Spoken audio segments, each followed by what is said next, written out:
ময়মনসিংহের তারাকান্দায় বৃদ্ধ হালিমউদ্দিন আকন্দকে ধরে জোর করে চুল দাড়ি কেটে দেওয়ার ঘটনায় মামলার এক আসামিকে গ্রেফতার করেছে পুলিশ।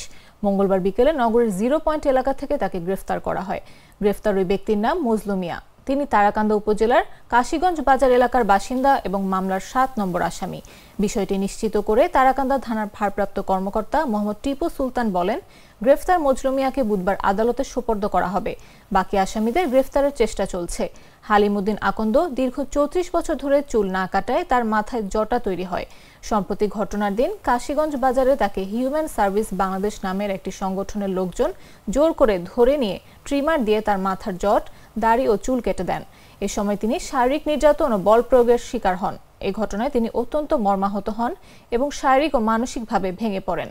এ ঘটনায় গেল শনিবার বিকেলে তারাকান্দা থানায় একটি মামলা করেন হালিমউদ্দিনের ছেলে মোহাম্মদ শহীদ মিয়া আকন্দ। মামলায় 7 জনের নাম উল্লেখের পাশাপাশি মোট 12 জনকে আসামি করা হয়। প্রাণ চিনিকুড়া চাল,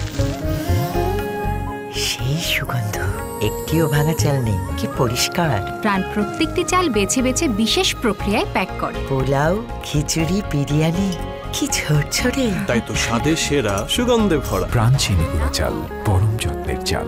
প্রাণ, জীবনের স্বাদ।